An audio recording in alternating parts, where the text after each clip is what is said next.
Car आज का दिन अत्यंत गौरव का दिन है। परम सौभाग्य का दिन है कि आज माननीय प्रधानमंत्री श्री नरेंद्र मोदी जी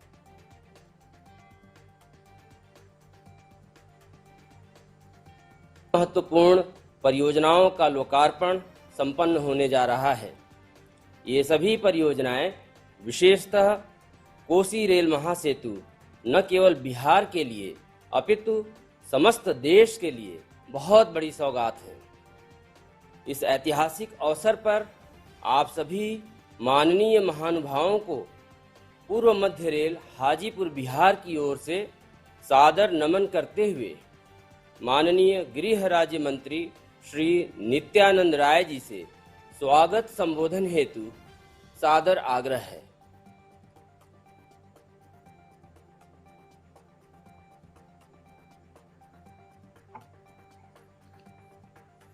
बिहार के रेलवे के विभिन्न परियोजनाओं के उद्घाटन कार्यक्रम में उद्घाटनकर्ता लोकप्रिय और यशस्वी भारत के प्रधानमंत्री माननीय प्रधानमंत्री आदरणीय श्री नरेंद्र मोदी जी, इस अवसर पर उपस्थित बिहार के महामहिम राज्यपाल श्री फग्गू चौहान जी, बिहार के माननीय मुख्यमंत्री श्री नीतीश कुमार जी, माननीय केंद्रीय रेल मंत्री श्री पीयूष गोयल जी, भारत सरकार में कैबिनेट मंत्री माननीय श्री रामविलास पासवान जी, माननीय श्री रविशंकर जी, माननीय गिरिराज जी, बिहार के माननीय उप मुख्यमंत्री श्री सुशील कुमार मोदी जी, केंद्रीय महिला बाल विकास राज्य मंत्री बहन सुश्री देवाश्री चौधरी जी, बिहार प्रदेश के प्रदेश अध्यक्ष भारतीय जनता पार्टी के और माननीय सांसद डॉक्टर श्री संजय जायसवाल जी, बिहार सरकार के माननीय मंत्रीगण, माननीय सांसदगण, माननीय विधायकगण, इस कार्यक्रम में विभिन्न स्थानों पर उपस्थित आदरणीय भाइयों बहनों एवं रेलवे के अधिकारीगण, माननीय प्रधानमंत्री जी, आप जैसे प्रेरणादायी व्यक्तित्व का स्वागत करने का अवसर मुझे मिला है। मैं सौभाग्यशाली हूं। मैं आपका हार्दिक अभिनंदन करता हूं। विकास की गंगा को जन जन तक पहुंचाने वाले आप विकास भगीरथ हैं।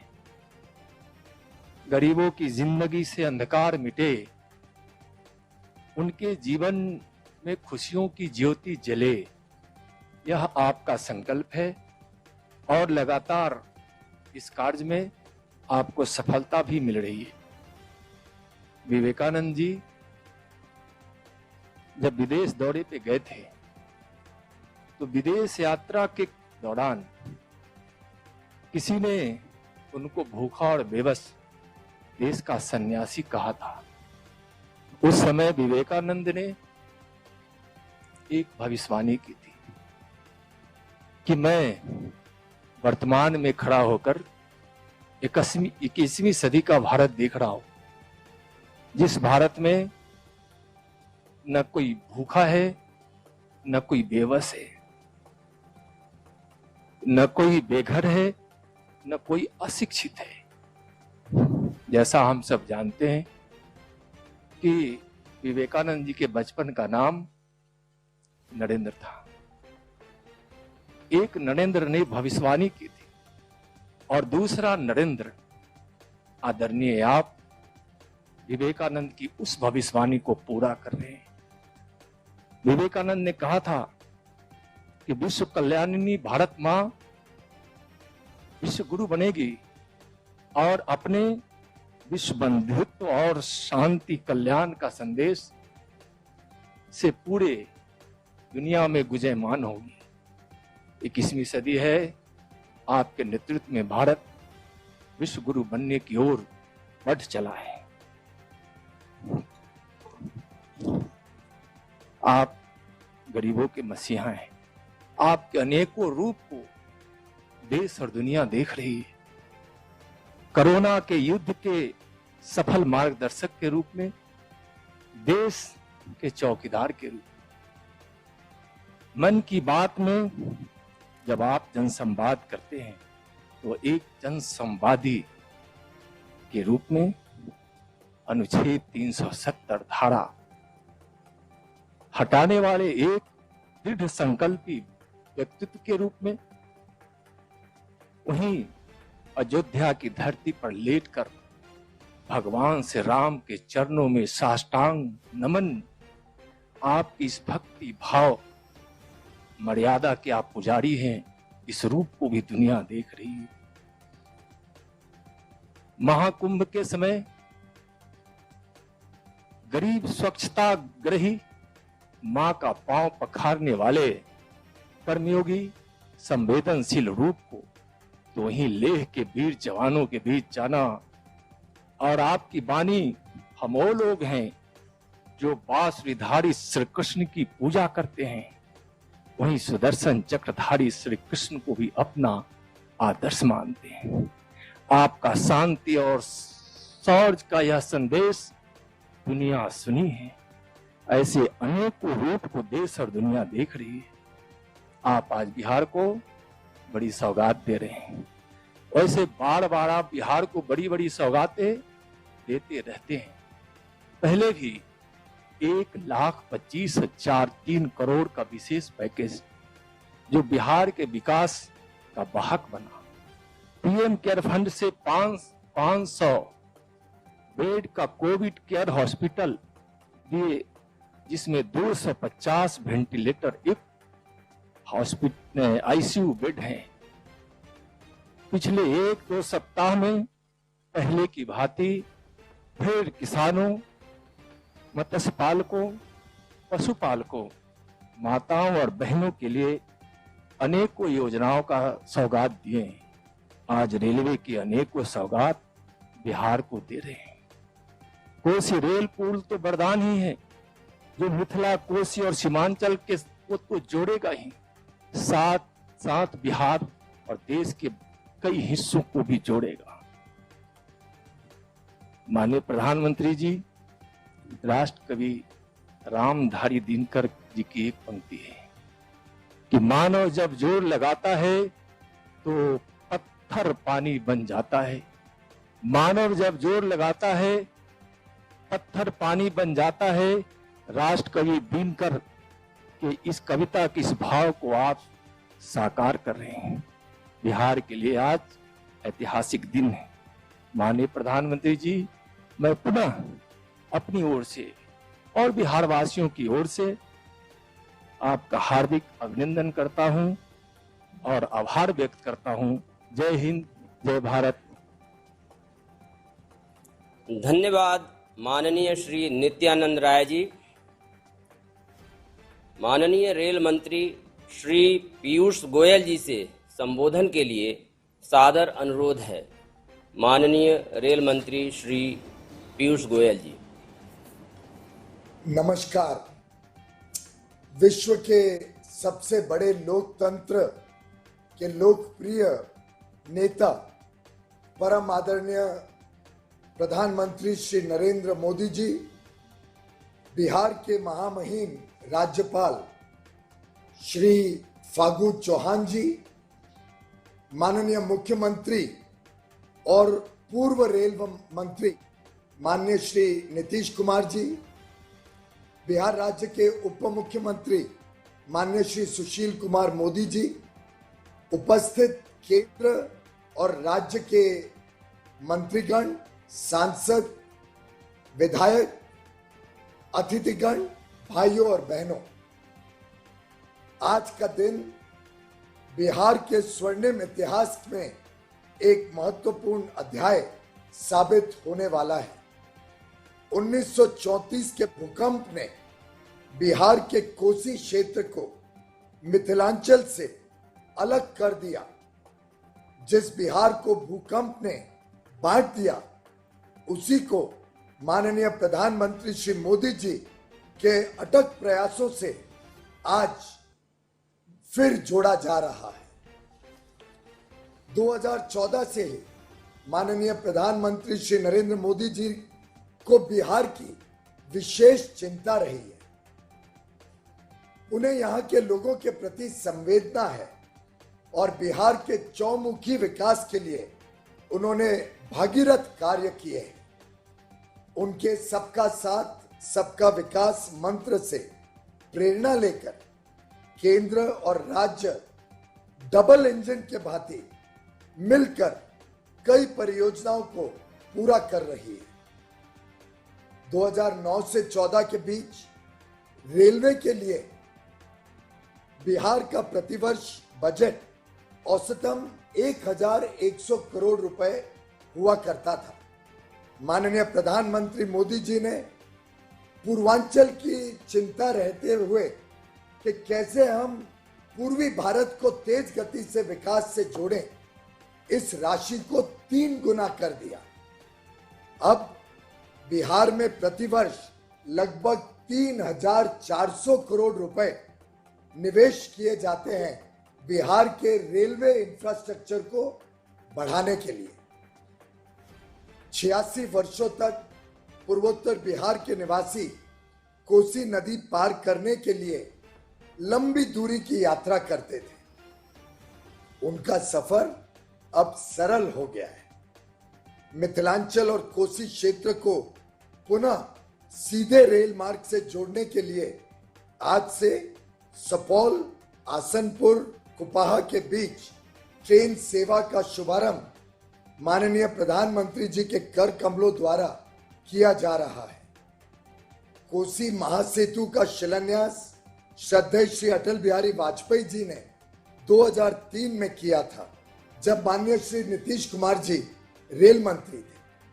पिछले 6 वर्षों में प्रधानमंत्री जी ने लगातार इस प्रोजेक्ट की कार्यशैली पे निगरानी रखी, लगातार इसकी रिव्यू करते रहे, मॉनिटरिंग करते रहे, हम सबको मार्गदर्शन देते रहे और इस 6 वर्षों में तेज गति से इस काम को आगे बढ़ाया गया, जिससे आज हम उद्घाटन के लिए उपस्थित हुए हैं। यह सेतु कृषि प्रधान बिहार के विकास में अहम भूमिका निभाने वाला है। इससे प्रदेश की सामाजिक तथा आर्थिक गतिविधियों में वृद्धि होगी। यह सेतु न सिर्फ 2 स्थानों को जोड़ेगा, बल्कि आपके अपनों को और नजदीक लाएगा। आज कुल 2700 करोड़ रुपए के अलग अलग 12 परियोजनाओं का उद्घाटन होने जा रहा है, जिसमें कोसी सेतु के अलावा 2 नई लाइनें, एक तीसरी लाइन, एक इलेक्ट्रिक लोको शेड, गेज परिवर्तन और 5 रेल खंडों का विद्युतीकरण शामिल है। इससे बिहार के विकास में तेजी से वृद्धि आएगी। इससे यह बिहार का प्रगति पथ बनेगा। बिहार की प्रगति के डेडिकेटेड फ्रेट कॉरिडोर, रेलवे स्टेशनों का सौंदर्यीकरण, गुड शेड्स का सुधार और अन्य काम भी तेज गति से किए जा रहे हैं। मेक इन इंडिया के तहत हमने मधेपुरा में इलेक्ट्रिक इंजन की फैक्ट्री और मरौरा में डीजल लोकोमोटिव फैक्ट्री का भी निर्माण किया है, जिससे दोनों क्षेत्रों में तेज गति से विकास की लहर छा गई है। माननीय प्रधानमंत्री जी, आपको इस बात को जानकर खुशी होगी कि सितंबर 2020 के महीने में अभी तक समस्त भारत में फ्रेट यानी माल ढुलाई का जो हमारा काम रहता है, उसमें पिछले वर्ष के पहले 17 दिन, सितंबर के 17 दिन के तुलना में 14% की वृद्धि हुई है। इससे यह साफ पता चलता है कि भारत में आर्थिक गतिविधियां फिर से तेज गति से बढ़ने लगी हैं।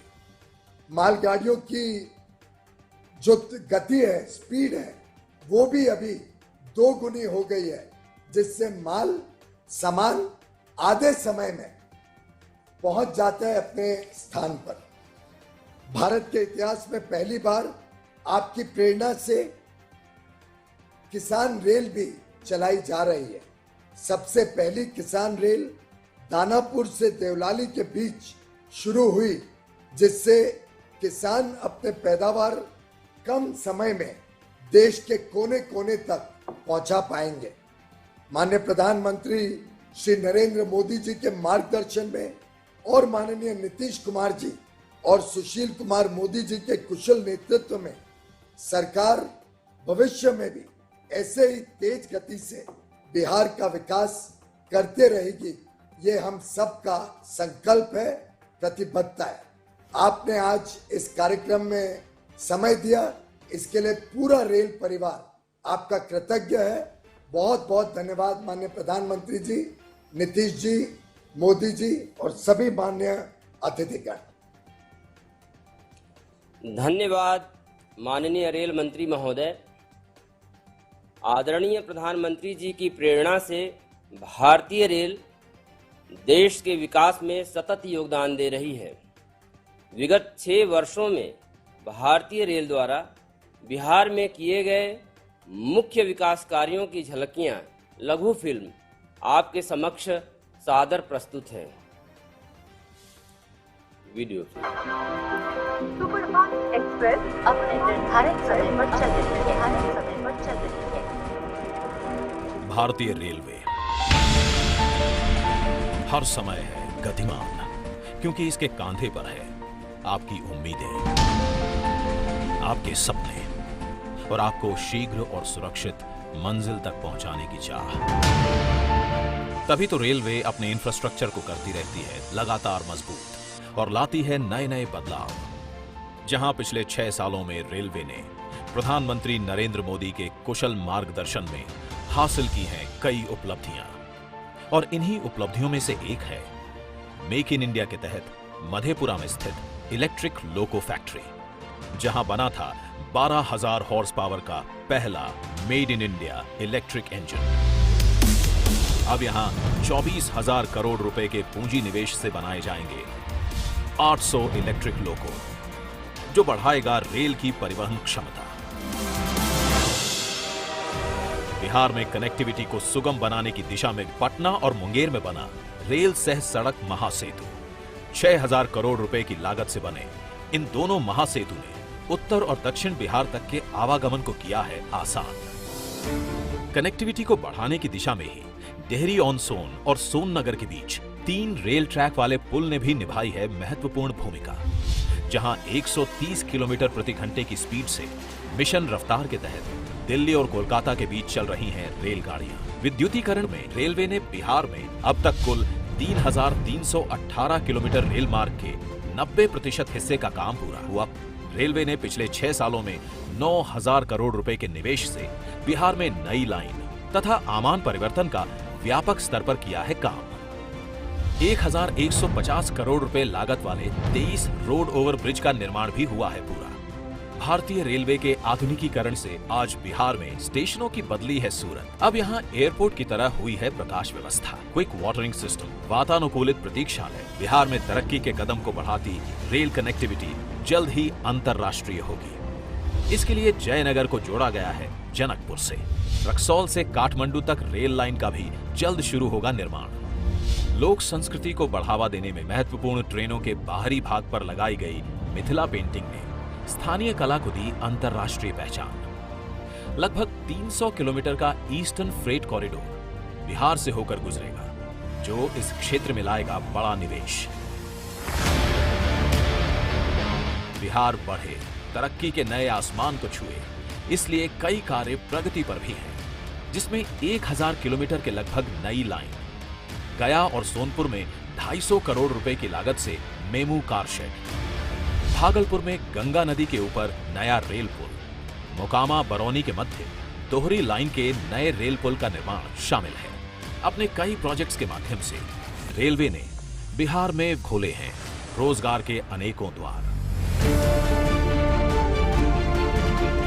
आपकी हर यात्रा हो शुभ यात्रा, इसलिए रेलवे ने 6 सालों में बिहार में कई असंभव से दिखने वाले कामों को संभव बनाकर आत्मनिर्भर भारत की दिशा में अपने मजबूत कदम बढ़ा दिए हैं। जय हिंद। माननीय उप मुख्यमंत्री श्री सुशील कुमार मोदी जी से संबोधन हेतु विनम्र आग्रह है।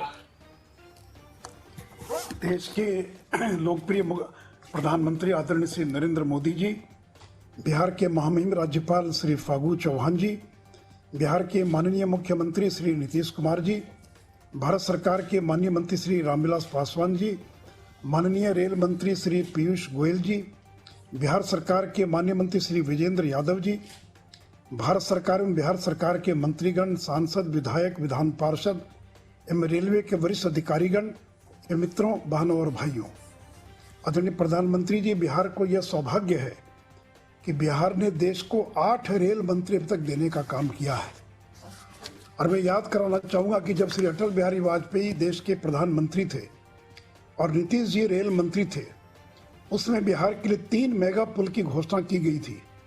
लेकिन उसके बाद 10 वर्षों तक जो सरकार आई, उसने इन सारे कामों को ठंडे बस्ते में डाल दिया था। लेकिन आपके प्रधानमंत्री बनने के बाद इन तीनों मेगा पुल के निर्माण में गति आई और आज दीघा, सोनपुर और गंगा नदी पर मुंगेर में जो रेल पुल है वो आपके कार्यकाल में प्रारंभ हो सका।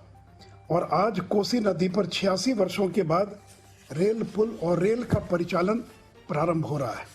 इतना ही नहीं, प्रधानमंत्री जी, मढ़ौरा एवं मधेपुरा में इंजन के कारखाने का कॉन्ट्रैक्ट आपके प्रधानमंत्री बनने के बाद 2015 में फाइनल हुआ और आपके ही कार्यकाल में दोनों जगह इंजन का उत्पादन प्रारंभ हुआ है। आदरणीय प्रधानमंत्री जी, मैं आपको धन्यवाद देना चाहूँगा और पीयूष गोयल जी को कि लॉकडाउन के दौरान जब लाखों बिहार के मजदूर अन्य राज्यों में फंसे हुए थे, उस समय आपने प्रवासी मजदूरों के लिए स्पेशल श्रमिक ट्रेनें चलाकर और 1371 ट्रेनों को चलाकर 19,72,000 लोगों को मुफ्त में अपने घरों तक पहुंचाने का काम किया है। इतना ही नहीं, पिछले दिनों जब जेईई मेन और नीट की परीक्षा के लिए और छात्रों को काफ़ी कठिनाइयों का सामना करना पड़ रहा था, तो आदरणीय पीयूष गोयल जी ने पैसेंजर ट्रेन चलवाया बिहार में, जिससे हजारों छात्रों को परीक्षा केंद्र तक पहुंचने में सुविधा हुई है।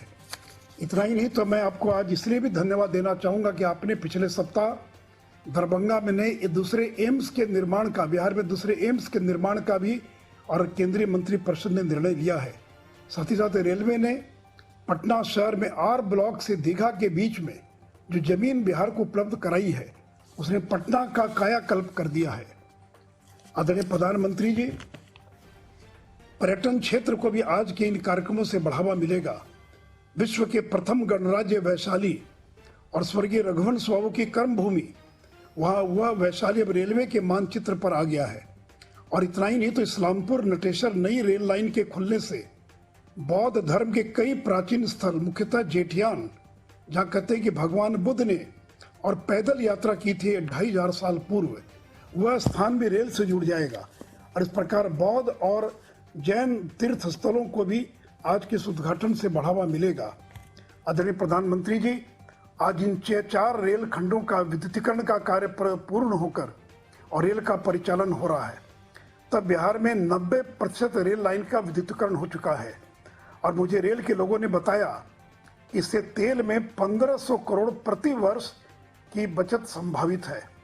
इतना ही नहीं, तो बख्तियारपुर बाढ़ के बीच तीसरी लाइन बनने से बाढ़ स्थित एनटीपीसी के बिजली घर को भी निर्बाध कोयले की आपूर्ति होती रहेगी, जिससे बिहार को वर्ष भर अनवरत बिजली की आपूर्ति सुनिश्चित की जा सकेगी।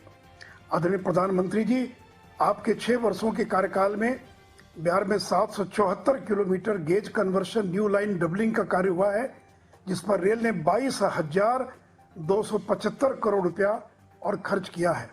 और इतना ही नहीं, तो गंगा नदी पर एक और रेल पुल का काम मोकामा में शुरू हो चुका है और भागलपुर में भी एक और पुल का प्रोजेक्ट रिपोर्ट बनकर तैयार है। तो मुझे पूरा विश्वास है कि आपके प्रधानमंत्री काल के अंदर बिहार और तेजी से आगे बढ़ेगा। इन्हीं शब्दों के साथ मैं अपना भाषण समाप्त करता हूँ। जय हिंद, जय भारत। धन्यवाद माननीय उप मुख्यमंत्री महोदय। बिहार के माननीय मुख्यमंत्री श्री नीतीश कुमार जी से संबोधन हेतु विनम्र निवेदन है। आदरणीय प्रधानमंत्री श्री नरेंद्र मोदी जी, बिहार के महामहिम राज्यपाल श्री फागू चौहान जी, केंद्रीय रेल मंत्री श्री पीयूष गोयल जी, बिहार के माननीय उप मुख्यमंत्री श्री सुशील कुमार मोदी जी, इस कार्यक्रम में उपस्थित माननीय केंद्रीय मंत्री श्री रविशंकर प्रसाद जी, श्री गिरिराज सिंह जी, श्री नित्यानंद राय जी, वीडियो कॉन्फ्रेंसिंग के माध्यम से जुड़े इस कार्यक्रम में उपस्थित अन्य सभी माननीय मंत्रीगण, माननीय सांसदगण, माननीय विधायकगण, माननीय विधान पार्षदगण, सभी जनप्रतिनिधिगण, सम्मानित नेतागण, केंद्र सरकार एवं राज्य सरकार के सभी अधिकारीगण, रेलवे बोर्ड एवं इस सेंट्रल रेलवे के यहाँ उपस्थित सभी अधिकारीगण, बहनों एवं भाइयों, मैं आज के इस कार्यक्रम में सबसे पहले आदरणीय प्रधानमंत्री जी को बधाई देता हूं। 17 सितंबर उनका जन्मदिन है। कल भी हम लोगों ने बधाई दी है। पूरा सप्ताह आपका जन्मदिन मनाया जा रहा है, इसके लिए मैं विशेष तौर पर आपको बधाई देता हूं, शुभकामना देता हूं। और आज 18 तारीख से हम मलमास मेला की शुरुआत हो गई। और जो मलमास मेला राजगीर, जो ऐतिहासिक जगह है, बहुत पौराणिक जगह है, उन्हीं जगहों पर आज से इसकी शुरुआत होती है। और उसके बारे में यह अवधारणा है, हम लोग बचपन से सुने हैं कि 33 करोड़ देवी देवता राजगीर में ही आ जा करके आवास करते हैं। और उसी को ध्यान में रख करके लोग वहाँ जाते हैं बहुत बड़ी संख्या में हमेशा। इस बार तो खैर ये जो पीरियड है कोरोना वायरस के चलते उस तरह से लोग नहीं जा पाएंगे, लेकिन इस अवसर पर जो एक इतनी बड़ी संख्या में लोग वहाँ जाते रहे हैं, कुंड में स्नान करते रहे हैं, और वहाँ पर का एक बैतरनी पार करने का है कि अगर बैतरनी पार कर जाएंगे तो उनको मोक्ष की प्राप्ति होगी। तो ये एक अवधारणा शुरू से चल रही है, तो आज तो उसी की शुरुआत हो रही है। तो इस अवसर पर आज इस रेलवे का कार्यक्रम के लिए आपने समय दिया, मैं आपको हृदय से इसके लिए बधाई देता हूं। और रेल मंत्री को विशेष तौर पर मैं धन्यवाद देता हूं, उन्होंने बहुत सारी बातों का जिक्र भी कर दिया। आज जो कोसी महासेतु का उद्घाटन हो रहा है, उन्होंने खुद भी बताया। श्रद्धेय अटल जी प्रधानमंत्री थे, उन्होंने मुझको रेल मंत्री बनाया हुआ था, तो उसी समय ये कोसी महासेतु का उन्होंने शिलान्यास किया था। और ये कोसी महासेतु का जो शिलान्यास हुआ, उसके पहले जो कोसी महासेतु का बनाने के लिए और उसके दोनों तरफ अप्रोच बनाने के लिए जो सब कुछ हुआ, तो उसके लिए मुझको कितनी बार वहां जा करके हमने दोनों तरफ ट्रेवल किया, लोगों से बातचीत की, और अंत में कहाँ अलाइनमेंट होगा रेलवे के अधिकारियों को लेकर जाते थे, वो तय हुआ। और अंतोगत्वा श्रद्धेय अटल जी के नेतृत्व में कैबिनेट ने इसको स्वीकार किया और वो 6 जून 2003 को आए थे और वहां उन्होंने इसका शिलान्यास किया। इतनी बड़ी भीड़ थी, इतनी बड़ी संख्या में लोग शामिल थे कि आज उसकी कल्पना नहीं की जा सकती है। इतने भारी संख्या में लोग वहां पर आए थे। और जब उनके साथ हम जा रहे थे तो उनको हमने आग्रह किया था, चूंकि हम मिथिला के लोगों की इस भावना को जानते रहे, लोग बोलते रहे हैं कि भाई मैथिली भाषा को भी संविधान के 8वीं अनुसूची में शामिल करना चाहिए, तो बताया। और वहां भी गए तो वहां पर भी लोगों ने मांग किया और उसी दिन उन्होंने इसका भी ऐलान कर दिया था मैथिली भाषा के लिए। तो एक विशेष दिन था।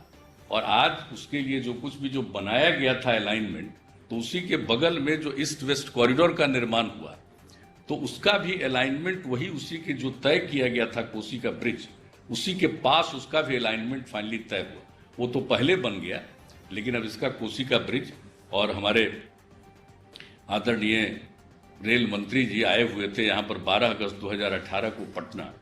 तो जब से हम रेल मंत्री रहे उसके बाद हम रेलवे के कोई कार्यक्रम में नहीं गए थे। इन्होंने ही मुझको अवसर दिया था 2018 में बुला करके कि हम इनके कार्यक्रम में गए, और आज भी इन्होंने अवसर दिया है कि आज भी यहाँ आने का मौका मिले।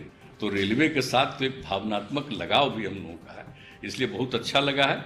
और उस दिन भी इन्होंने इनसे बातचीत हुई थी तो कहा कि नहीं तेजी से काम हो जाएगा, तो आज कम से कम काम हो गया और आज उसका उद्घाटन, उसका अप्रोच भी अधिकांश हिस्सा बन गया, थोड़ा सा पर काम चल रहा वो हो गया, ये सबसे खुशी की बात है।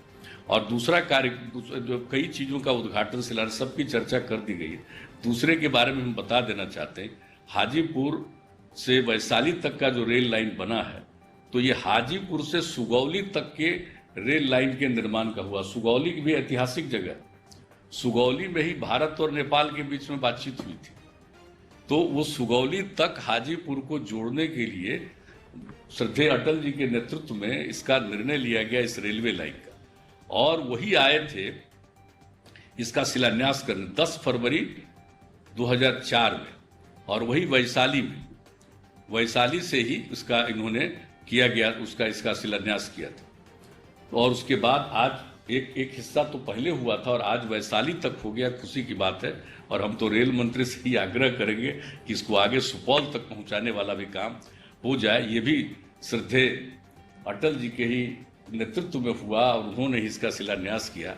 तो आज आने का मौका मिला, आज आपके नेतृत्व में इसका उद्घाटन हो रहा है। ये हमारे लिए बहुत खुशी की और व्यक्तिगत प्रसन्नता की बात है। उसी तरह से जो आज आप लोगों ने बख्तियारपुर के पास जो एक नया किया है और वो बाढ़ तक का, तो उसकी कहानी हम सिर्फ संक्षेप में बता देना चाहते हैं। ये जो बाढ़ में एनटीपीसी का बना पावर प्लांट बनने का निर्णय हुआ, उसके पीछे जान लीजिए हम लोगों के साथ श्रद्धेय अटल जी की सरकार में पीआर कुमार मंगलम मंत्री थे और वो मंत्री थे ऊर्जा मंत्री।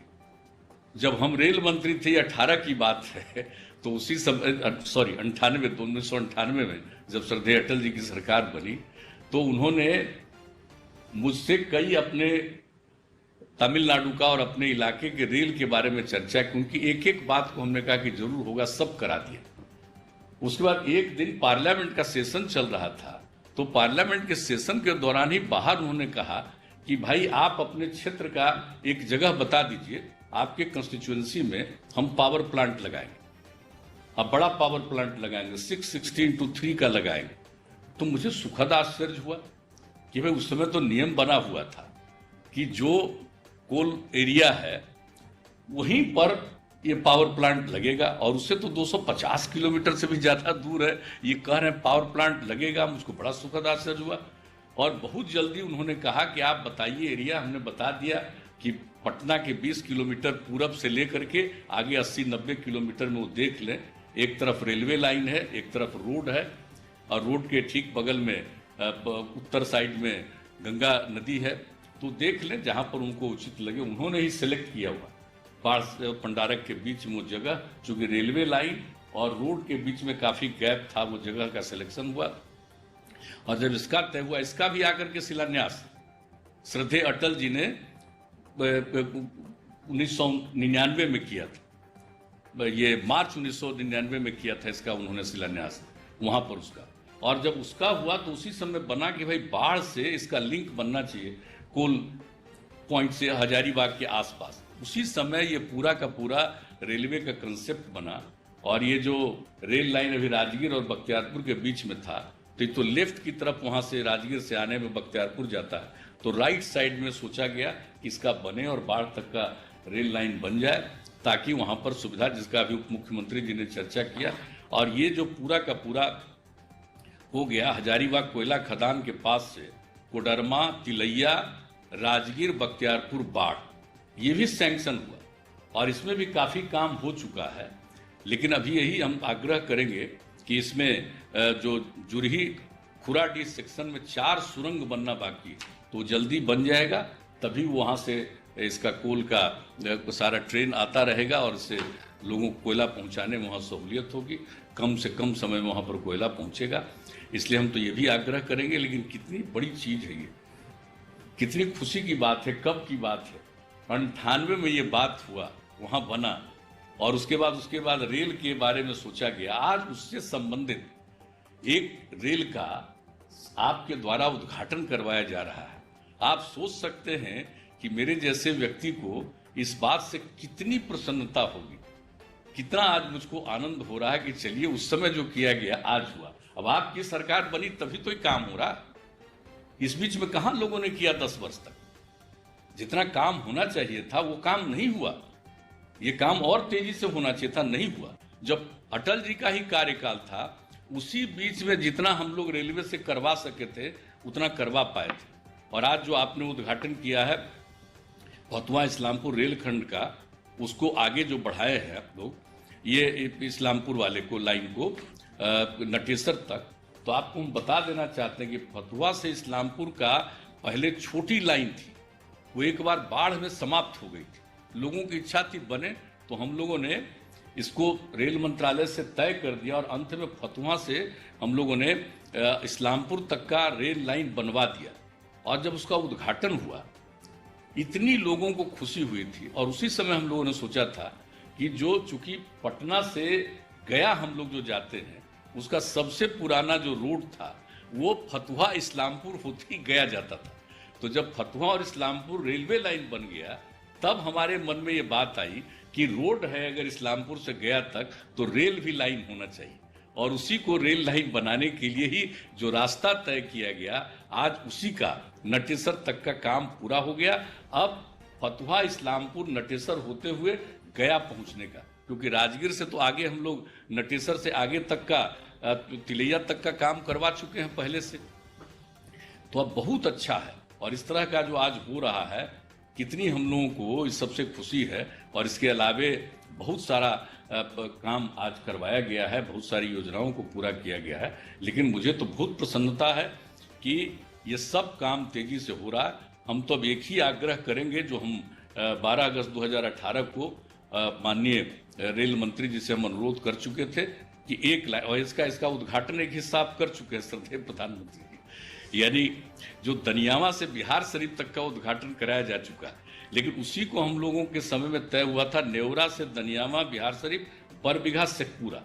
और ये लाइन था कि ये जो खंड है, ये पूरा का पूरा, ये पीयूष गोयल से जैसे अनुरोध किया था, ये क्यूल से दानापुर आने का जो रास्ता, एक तीसरा रास्ता बनाया गया। और जो अभी क्यूल से दानापुर की दूरी है, उससे 9 किलोमीटर कम है। और इतना ज़्यादा अब मतलब कि मालगाड़ियों का आवागमन होता था।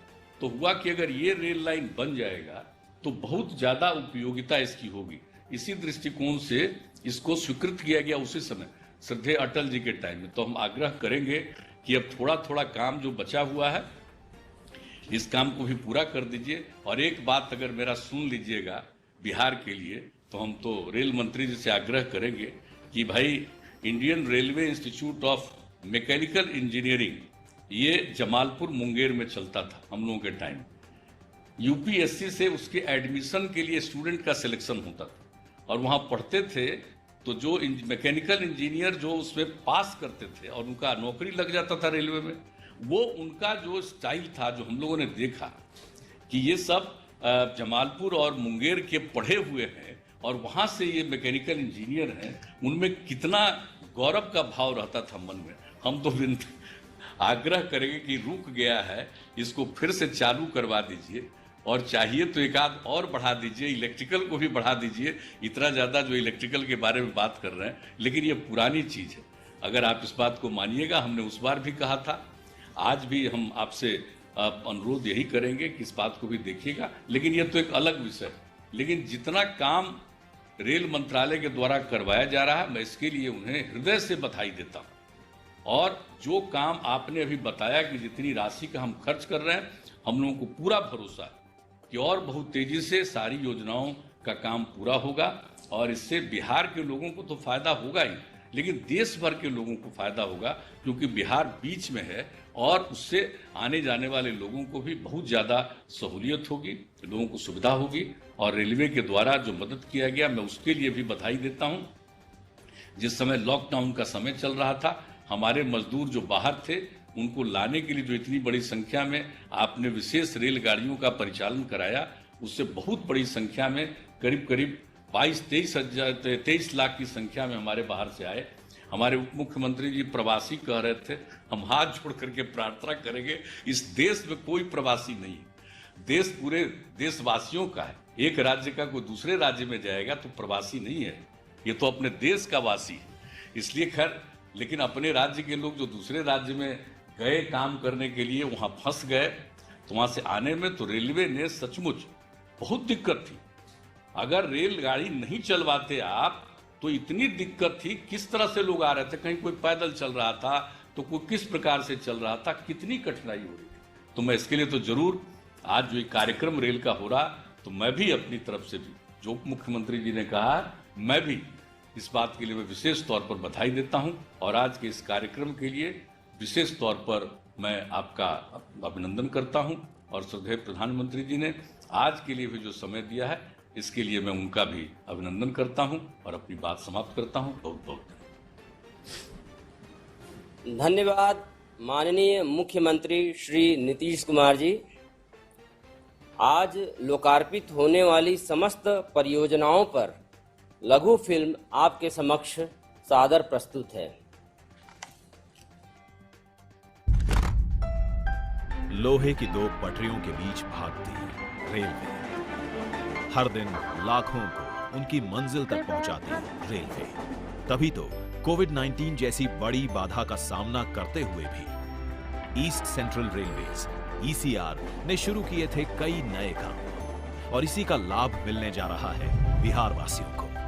प्रधानमंत्री देने जा रहे हैं बिहार वासियों को एक साथ कई सारी सौगातें। कोसी महासेतु जो करेगा 86 सालों के बाद मिथिला और कोसी क्षेत्र के मिलन को संभव। ये जोड़ेगा निर्मली और सरायगढ़ को। इसकी कुल लागत है 516 करोड़ रुपए। सहरसा से कोसी रेल महासेतु होते हुए आसनपुर कुपहा के बीच ट्रेन सेवा का उद्घाटन।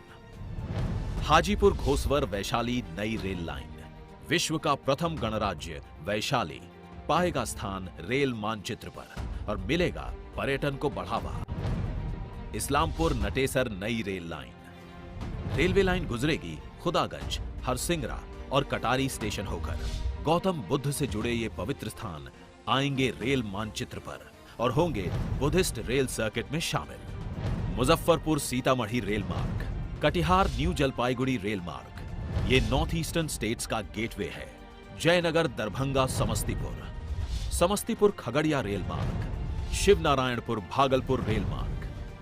बढ़ेगी रेलगाड़ियों की रफ्तार। करनौती बख्तियारपुर लिंक बाईपास तथा बाढ़ और बख्तियारपुर के बीच तीसरी लाइन, लागत 240 करोड़ रुपए। ये सालाना 10 मिलियन टन कोयले की आवश्यकता वाले NTPC बाढ़ के मेगा पावर प्लांट में कोयले की निर्बाध आपूर्ति को सुनिश्चित करेगी। 150 साल पुराने किऊल रेल पुल के समानांतर नए किऊल रेल पुल का निर्माण और इसके यार्ड का अत्याधुनिक इलेक्ट्रॉनिक इंटरलॉकिंग द्वारा रीमॉडलिंग, लागत 86 करोड़ रुपए। मौजूदा 150 साल से अधिक पुराने रेल पुल के समानांतर नए रेल पुल का निर्माण। इससे होगा पटना भागलपुर, पटना देवघर, गया भागलपुर रेल मार्गों पर यातायात सुगम। महत्वपूर्ण शहर लखीसराय को मिले नए प्लेटफॉर्म। साथ ही अब 304 रूट के साथ किऊल लखीसराय यार्ड हुआ अत्याधुनिक इलेक्ट्रॉनिक इंटरलॉकिंग प्रणाली से lace. Electric locomotive shade Barauni, इसमें अत्याधुनिक इलेक्ट्रिक इंजनों का होगा अनुरक्षण, जिनसे मिलेगी बिहार में चलने वाली ट्रेनों को रफ्तार। बिहार की तस्वीर बदल रही है तेजी से और भारतीय रेल कर रहा है इसमें महत्वपूर्ण योगदान। तभी तो कोविड-19 के मुश्किल समय में देश भर से बिहार लौटे प्रवासी मजदूरों को इन परियोजनाओं ने दिया रोजगार का अवसर, जिसके कारण ये इतनी जल्दी हो सकी पूरी। इन प्रोजेक्ट्स के कारण खुल रही हैं चहुं ओर विकास की नई राहें और बिहार बढ़ाएगा कदम आत्मनिर्भर भारत की ओर। आज इन सभी परियोजनाओं को प्रधानमंत्री नरेंद्र मोदी कर रहे हैं राष्ट्र को समर्पित। साथ ही वे विद्युतीकृत रेल मार्ग पर परिचालन भी करेंगे शुरू।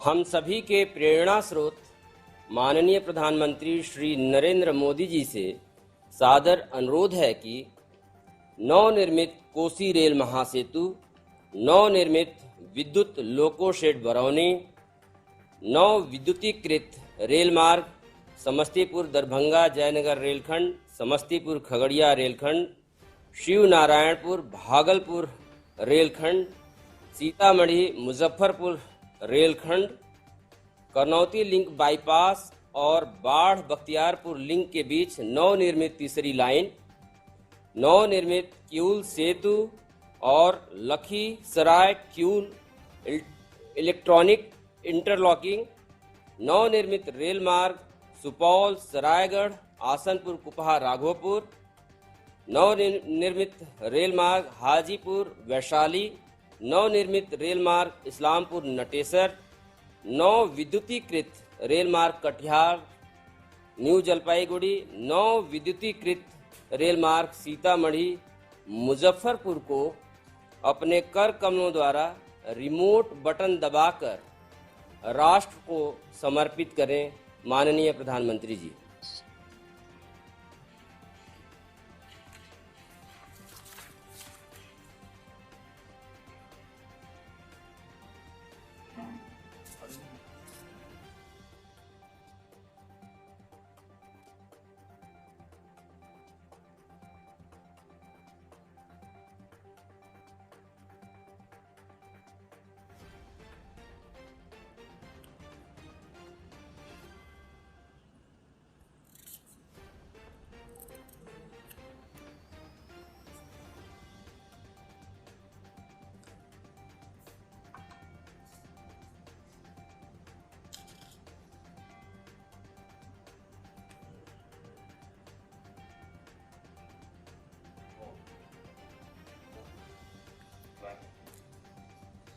माननीय प्रधानमंत्री जी से पुनः सादर निवेदन है कि रेल मार्गों सुपौल सरायगढ़ आसनपुर कुपहा राघोपुर, हाजीपुर वैशाली, इस्लामपुर नटेसर, कटिहार न्यू जलपाईगुड़ी, सीतामढ़ी मुजफ्फरपुर पर हरी झंडी दिखाकर ट्रेन सेवा को शुभारंभ करें। माननीय प्रधानमंत्री जी।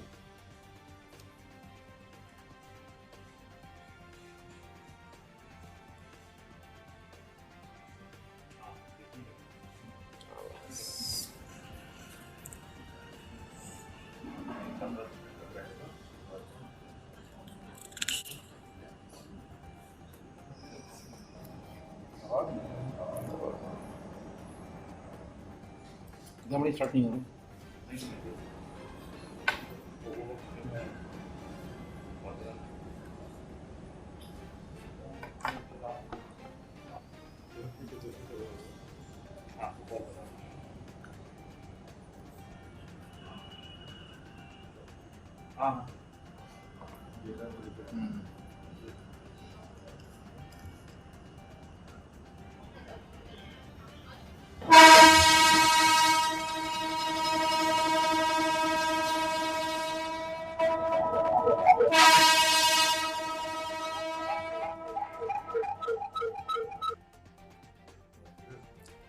माननीय प्रधानमंत्री जी से सादर निवेदन है कि इस गौरवशाली अवसर पर अपने प्रेरक उद्बोधन से हम सभी को अनुग्रहित करें, मार्गदर्शित करें।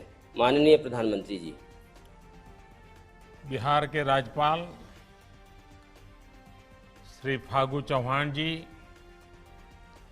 बिहार के मुख्यमंत्री श्रीमान नीतीश जी, केंद्रीय मंत्रिमंडल के मेरे सहयोगी पीयूष गोयल जी, रविशंकर प्रसाद जी, गिरिराज सिंह जी, नित्यानंद राय जी, सुश्री देवाश्री चौधरी जी, बिहार के उप मुख्यमंत्री भाई सुशील जी, अन्य मंत्रीगण, सांसद और विधायकगण और तकनीक के माध्यम से जुड़े बिहार के मेरे प्यारे भाइयों और बहनों, साथियों, आज बिहार में रेल कनेक्टिविटी के क्षेत्र में नया इतिहास रचा गया है। कोसी महासेतु और किऊल ब्रिज के साथ ही बिहार में रेल यातायात, रेलवे के बिजलीकरण और रेलवे में मेक इन इंडिया को बढ़ावा देने, नए रोजगार पैदा करने वाले 1 दर्जन प्रोजेक्ट्स का आज लोकार्पण और शुभारंभ हुआ है। लगभग 3,000 करोड़ रुपए के इन प्रोजेक्ट से बिहार का रेल नेटवर्क तो सशक्त होगा ही, पश्चिम बंगाल और पूर्वी भारत की रेल कनेक्टिविटी भी मजबूत होगी। बिहार सहित पूर्वी भारत के करोड़ों रेल यात्रियों को मिलने जा रही इन नई और आधुनिक सुविधाओं के लिए मैं आज सबको बहुत बहुत बधाई देता हूं।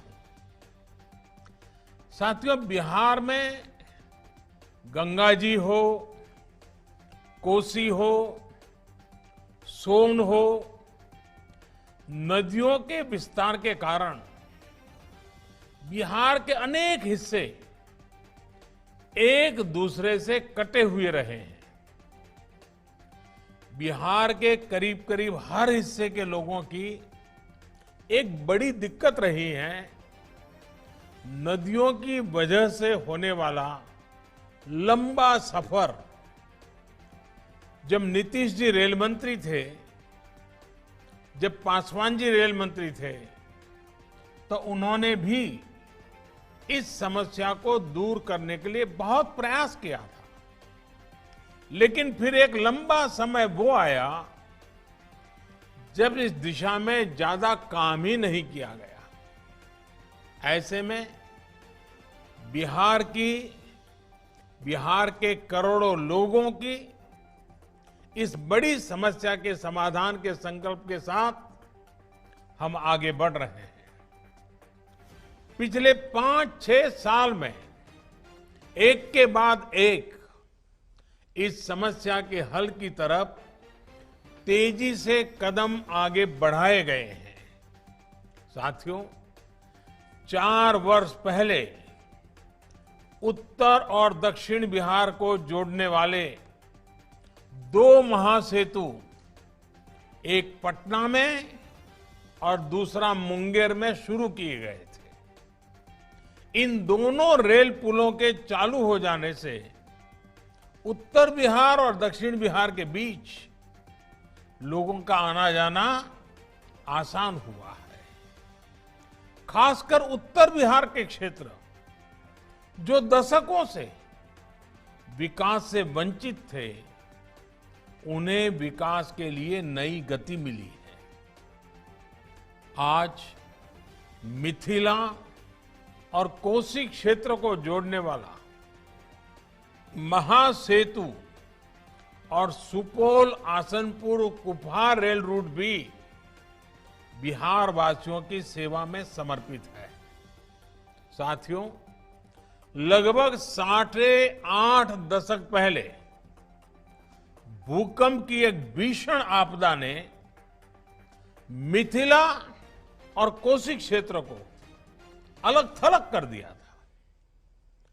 आज ये संयोग ही है कि कोरोना जैसी वैश्विक महामारी के बीच इन दोनों अंचलों को आपस में जोड़ा जा रहा है। मुझे बताया गया है कि इसके आखिरी चरण के कार्यों में दूसरे राज्यों से आए श्रमिक साथियों ने भी बहुत सहयोग किया है। वैसे ये महासेतु और ये प्रोजेक्ट श्रद्धेय अटल जी और नीतीश बाबू का ड्रीम प्रोजेक्ट भी रहा है।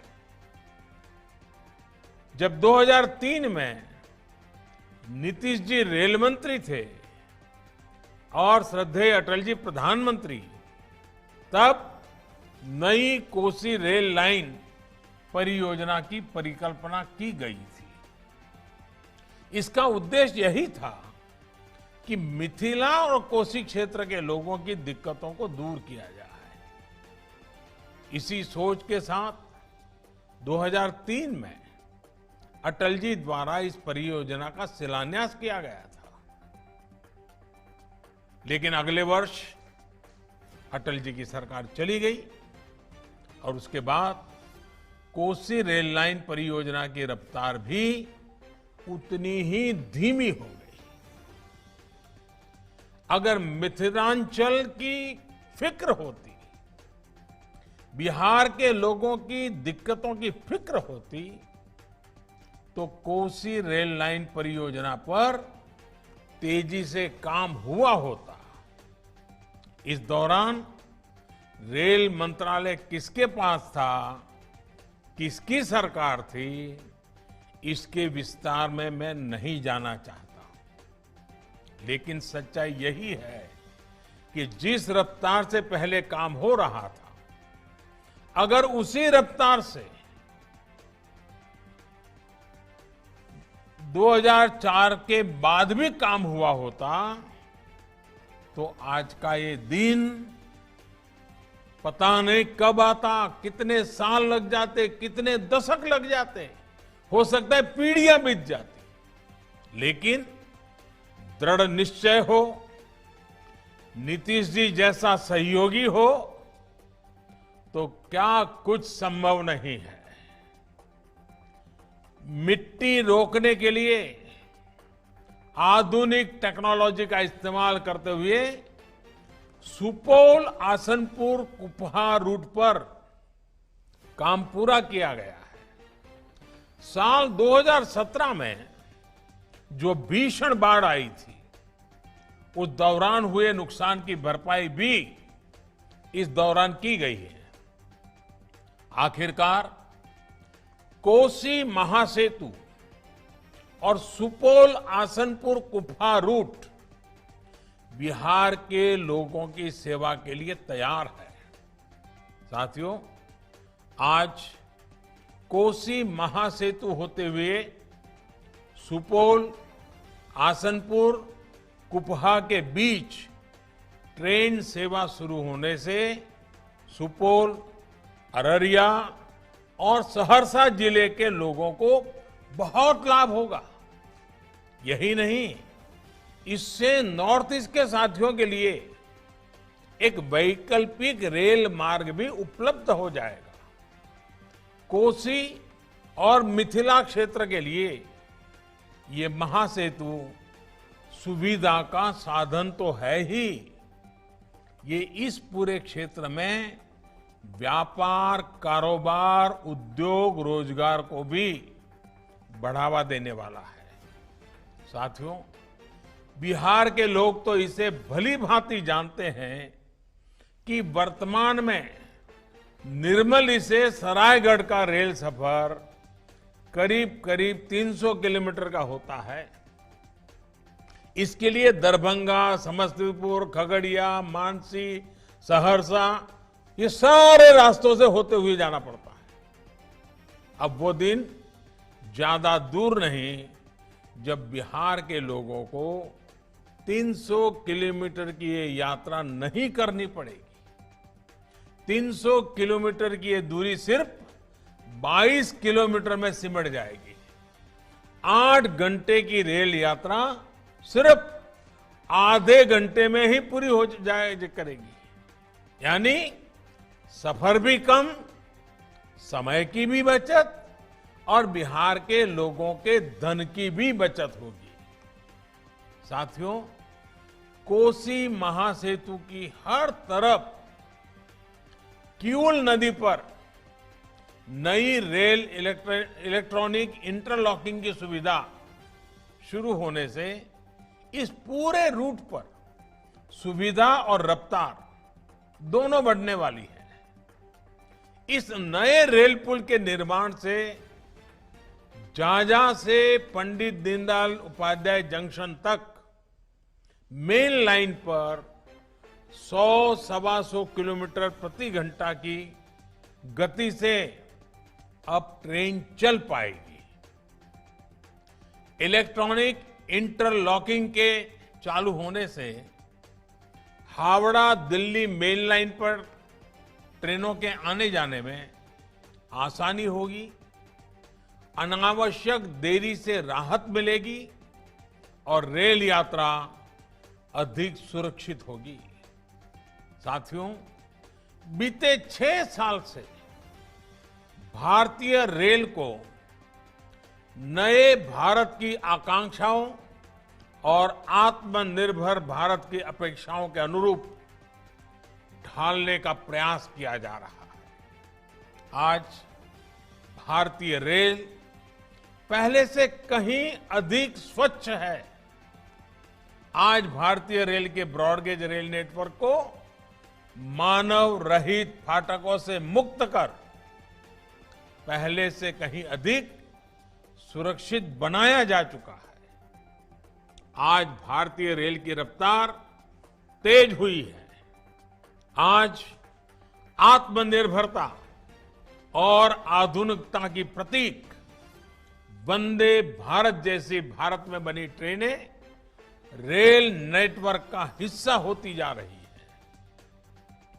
आज देश के अनछुए हिस्सों को रेल नेटवर्क के साथ जोड़ने की, रेल मार्गों के चौड़ीकरण और बिजलीकरण की व्यवस्था का तेजी से विस्तार हो रहा है। साथियों, रेलवे के आधुनिकीकरण के इस व्यापक प्रयास का बहुत बड़ा लाभ बिहार को और पूरे पूर्वी भारत को मिल रहा है।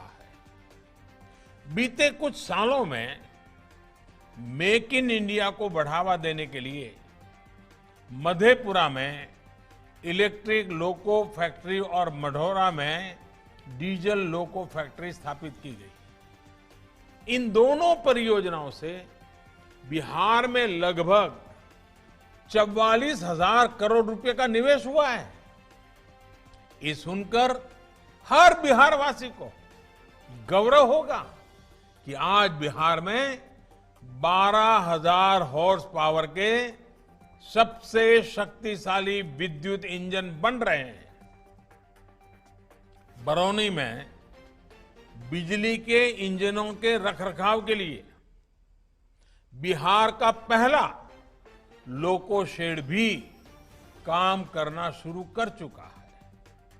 बिहार के लिए एक और बड़ी बात यह है कि आज बिहार में रेल नेटवर्क के लगभग 90% हिस्से का बिजलीकरण पूरा हो चुका है। बीते 6 साल में ही बिहार में 3,000 किलोमीटर से अधिक के रेल मार्ग का बिजलीकरण हुआ है।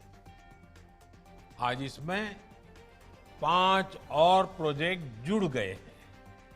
साथियों, बिहार में जिस तरह की परिस्थितियां रही है उसमें रेलवे लोगों के आने जाने का बहुत बड़ा साधन रही है। ऐसे में बिहार में रेलवे की स्थिति को सुधारना केंद्र सरकार की सर्वोच्च प्राथमिकताओं में से एक रहा है। आज बिहार में किस तेज गति से रेलवे नेटवर्क पर काम चल रहा है, इसके लिए मैं एक तथ्य देना चाहता हूं। 2014 से पहले के 5 सालों में लगभग 325 किलोमीटर रेल लाइन कमीशन हुई थी। आसान शब्दों में कहे तो 2014 के पहले के 5 सालों में बिहार में सिर्फ 325 किलोमीटर नई रेल लाइन शुरू की थी, जबकि 2014 के बाद के 5 सालों में बिहार में लगभग 700 किलोमीटर रेल लाइन कमीशन हो चुकी है। यानी करीब करीब 2 गुने से भी नई रेल लाइन शुरू हुई है। अभी करीब 1000 किलोमीटर नई रेल लाइनों का निर्माण तेजी से चल रहा है।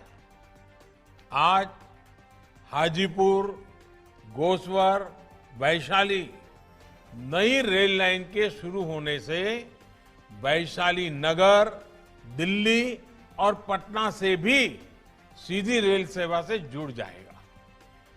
इस सेवा से वैशाली में पर्यटन को बहुत बल मिलेगा और युवा साथियों को नए रोजगार उपलब्ध होंगे।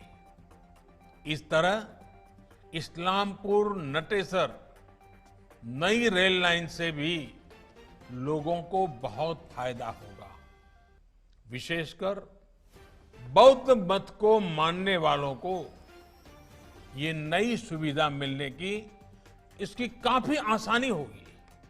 साथियों, आज देश में मालगाड़ी और यात्री गाड़ी दोनों के लिए अलग अलग ट्रैक बनाने की व्यापक व्यवस्था यानी डेडिकेटेड फ्रेट कॉरिडोर्स पर भी तेजी से काम चल रहा है। इससे बिहार में करीब 250 किलोमीटर लंबा डेडिकेटेड फ्रेट कॉरिडोर बन रहा है जो बहुत जल्द पूरा होने वाला है। इस व्यवस्था से ट्रेनों में होने वाली देरी की समस्या भी कम होगी और सामान की ढुलाई में होने वाली देरी भी बहुत कम हो जाएगी। साथियों, जिस तरह से कोरोना के संकट काल में रेलवे ने काम किया है, रेलवे काम कर रही है, उसके लिए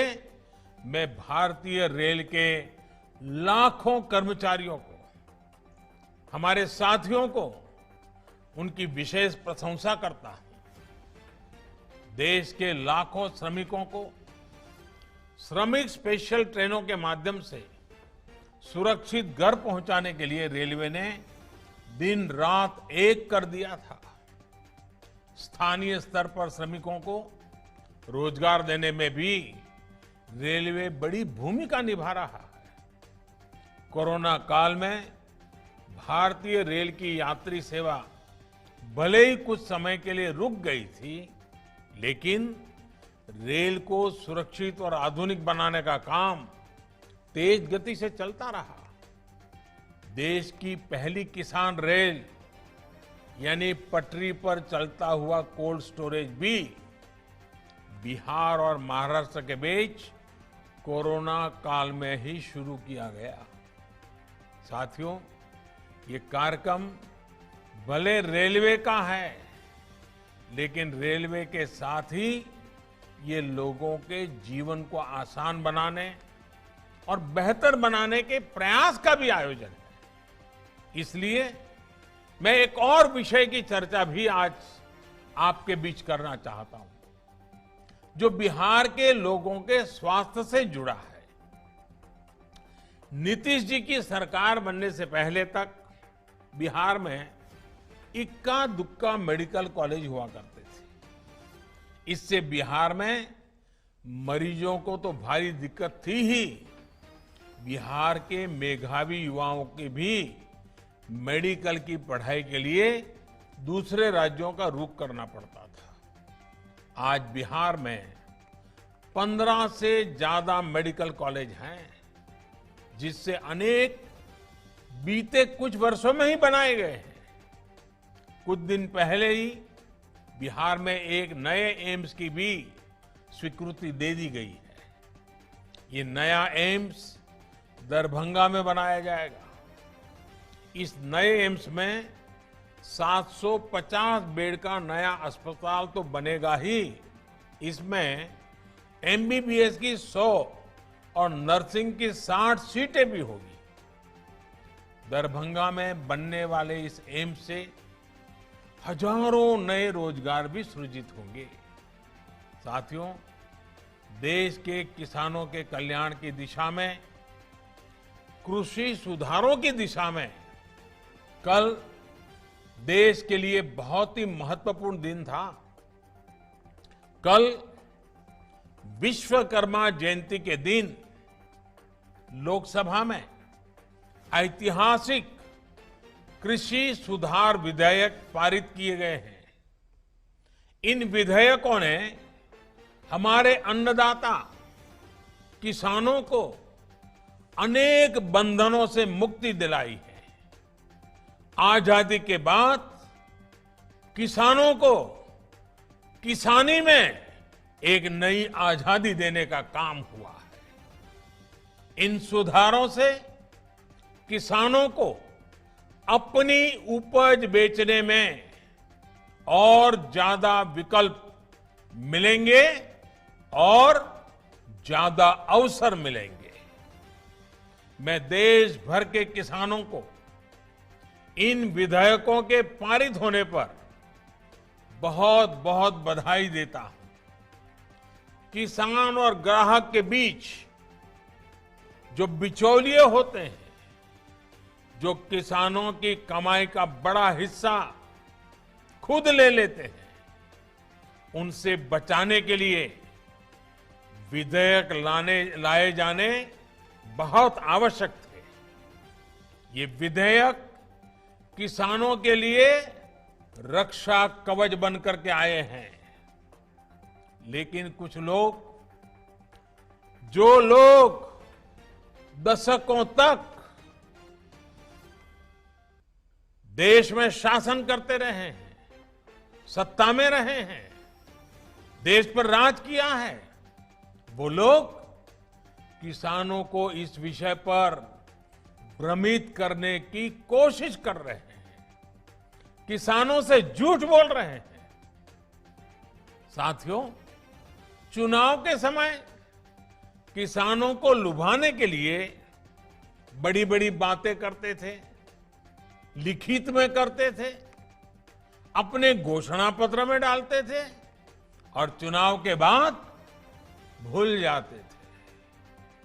और आज जब वही चीजें जो इतने दशकों तक देश में राज करने वाले लोगों के मैनिफेस्टो में है, वही चीजें भारतीय जनता पार्टी एनडीए सरकार कर रही है, किसानों को समर्पित हमारी ये सरकार कर रही है, तो ये भांति भांति के भ्रम फैला रहे हैं।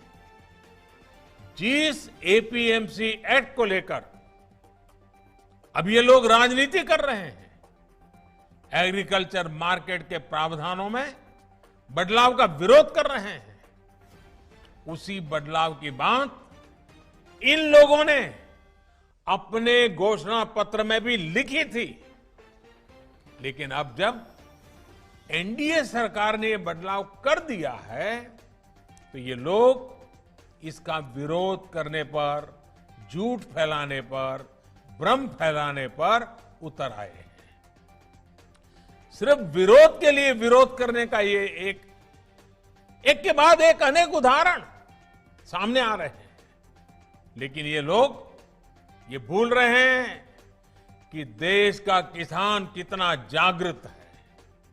वो ये देख रहा है कि कुछ लोगों को, किसानों को मिल रहे नए अवसर उनको पसंद नहीं आ रहे हैं।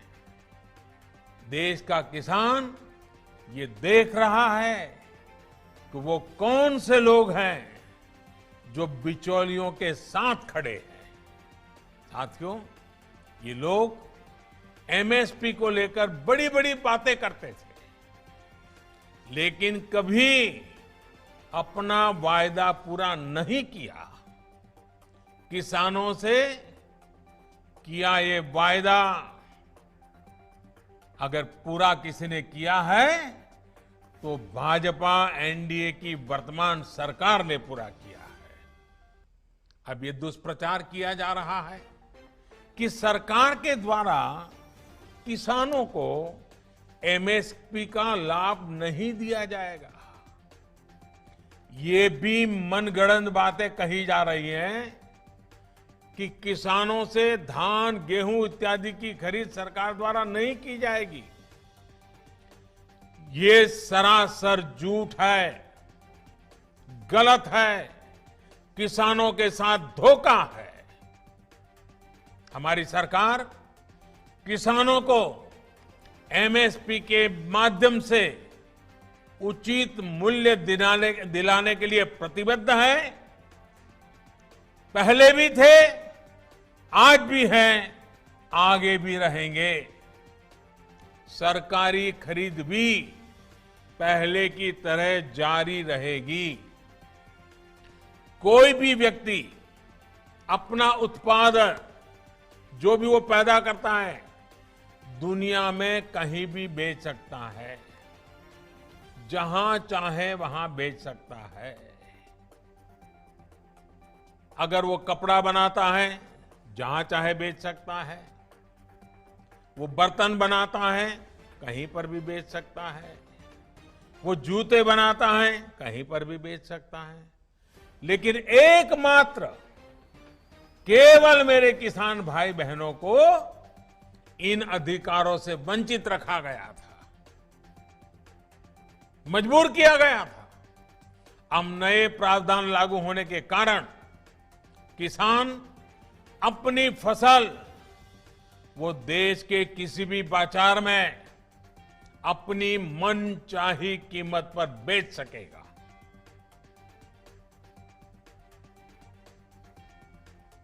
ये हमारे कोऑपरेटिव्स, कृषि उत्पादक संघ, एपीओस और बिहार में चलने वाले जीविका जैसे महिला स्वयं सहायता समूहों के लिए एक सुनहरा अवसर लेकर आया है।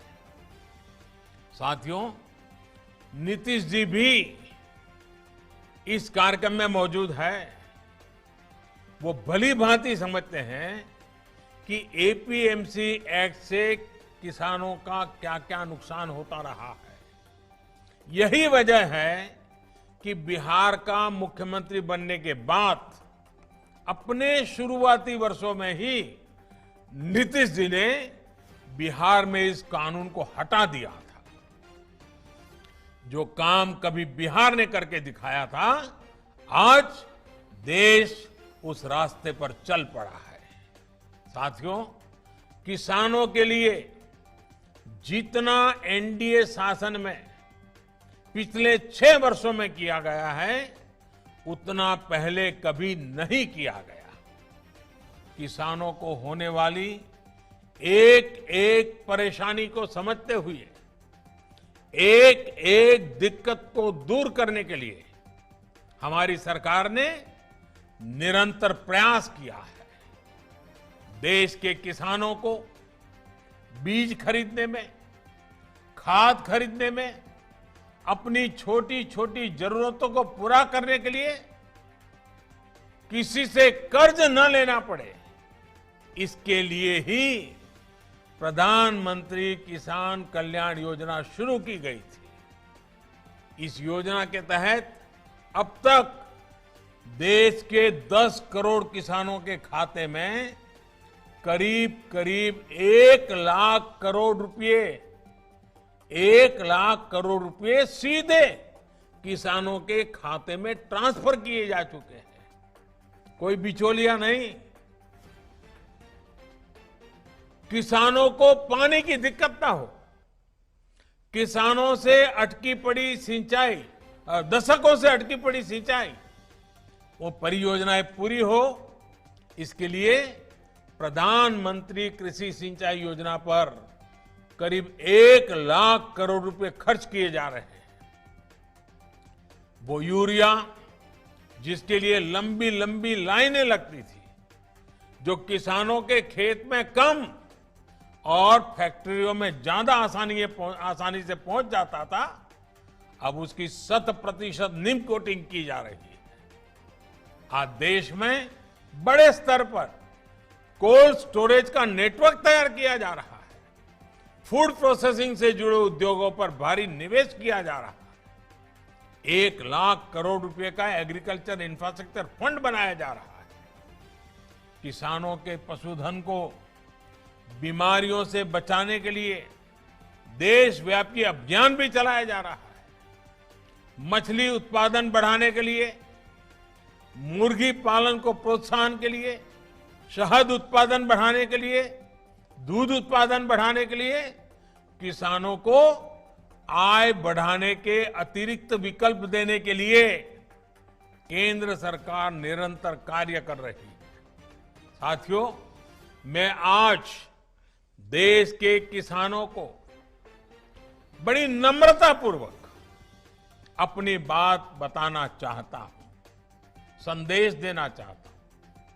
आप किसी भी तरह के भ्रम में मत पड़िए। इन लोगों से देश के किसानों को सतर्क रहना बहुत जरूरी है।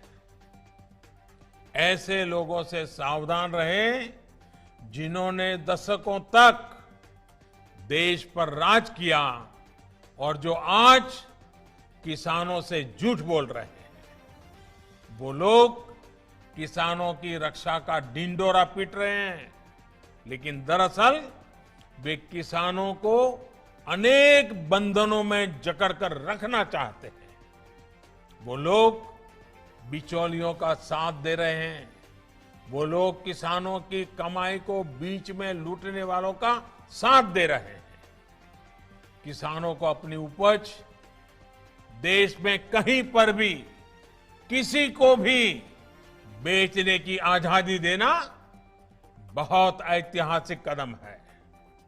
21वीं सदी में भारत का किसान बंधनों में नहीं, भारत का किसान खुल करके खेती करेगा, जहां मन आएगा अपनी उपज बेचेगा, जहां ज्यादा पैसा मिलेगा वहां बेचेगा, किसी बिचौलिए का मोहताज नहीं रहेगा और अपनी उपज, अपनी आय भी बढ़ाएगा। ये देश की जरूरत है और समय की मांग भी है। साथियों, किसान हो, महिलाएं हो, नौजवान हो, राष्ट्र के विकास में सभी को सशक्त करना हम सभी का दायित्व है। आज जितने भी प्रोजेक्ट्स को समर्पित किया गया है, वो इसी दायित्व का एक हिस्सा है। मुझे विश्वास है कि आज जिन परियोजनाओं का लोकार्पण और शुभारंभ हुआ है, इनसे बिहार के लोगों, यहां के नौजवानों, यहां की महिलाओं को बहुत लाभ होगा। साथियों, कोरोना के इस संकट काल में हम सभी को बहुत संभल कर भी रहना है। थोड़ी सी भी लापरवाही आपका और आपके अपनों का बहुत ज्यादा नुकसान कर सकती है। इसलिए मैं बिहार के लोगों से, देश के लोगों से अपने आग्रह को फिर दोहराना चाहता हूं। मास्क जरूर पहने और ठीक से पहने, 2 गज की दूरी का हमेशा ध्यान रखें, इसका पालन करें, भीड़ भाड़ वाली जगहों पर जाने से बचें, भीड़ लगाने से बचें, अपनी रोग प्रतिरोधक क्षमता, अपनी इम्यूनिटी बढ़ाने के लिए आयुर्वेद की परंपरा वाला जो काढ़ा होता है उसे पीते रहें, गुनगुना पानी पीते रहें, निरंतर अपने स्वास्थ्य पर ध्यान दें। आप सतर्क रहिए, सुरक्षित रहिए, स्वस्थ रहिए, आपका परिवार स्वस्थ रहे, इसी कामना के साथ आप सबका बहुत बहुत धन्यवाद, बहुत बहुत शुभकामनाएं। सादर आभार आदरणीय प्रधानमंत्री जी। इस ऐतिहासिक अवसर पर पूर्व मध्य रेल की ओर से माननीय प्रधानमंत्री जी एवं अन्य गणमान्य महानुभावों को हृदय से धन्यवाद, हृदय से आभार। धन्यवाद।